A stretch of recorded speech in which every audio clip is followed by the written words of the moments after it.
Hi மக்களே! எங்கே போயிட்டுருக்குன்னு பார்க்குறீங்களா? இன்றைக்கி அக்ஷதாவோட ஃபர்ஸ்ட் டே ஸ்கூல் தாங்க. ஃபர்ஸ்ட்டாக ஸ்கூல் ஜாயின் பண்ண போகிறாங்க. பார்த்தீங்கன்னா தெரியும், அவங்க முகம் எவ்வளோ டல்லாக இருக்குன்னு சொல்லிட்டு, காலையிலேருந்து நான் ஸ்கூலுக்கு போக மாட்டேன், ஸ்கூலுக்கு போக மாட்டேன்னு ஒரே அடம் வேற அவங்க. அதனால தான் இவ்வளோ சோகமாக வச்சுட்டு வராங்க குழந்த முகத்த. ப்ளே ஸ்கூலுக்குலாம் போனது டேரெக்டாக எல்கேஜி தான்.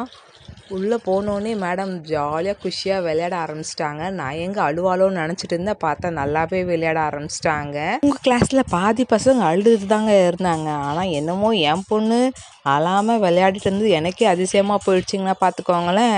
என்னை கண்டுக்கவே இல்லை, என்னை தேடவும் இல்லை. சைடு கேப்பில் மேடம் என்ன தான் பண்ணுறாங்கன்னு சொல்லிட்டு ஜன்னலே எட்டி எட்டி பார்த்துட்டு இருந்தாங்க. மேடம் ரொம்ப இன்ட்ரெஸ்டாக ட்ராயிங் வரைஞ்சிட்டாங்க. சரி சரி வரைட்டோன்னு விட்டுட்டு அசம்பிளி ஸ்டார்ட் பண்ணிட்டாங்க. இந்த அசம்பிளியை பார்த்தோன்னே என்னோடய ஸ்கூல் மெமரிஸ்லாம் எனக்கு ஞாபகம் வந்துச்சுன்னா பார்த்துக்கோங்களேன். அப்படியே நின்றுட்டு இருந்தாங்க. அதே மாதிரி ஸ்கூல் 1 hour தான் எல்கேஜிக்கு விட்டுட்டாங்க. பலூன்லாம் கொடுத்து அனுப்பிச்சிருக்காங்க.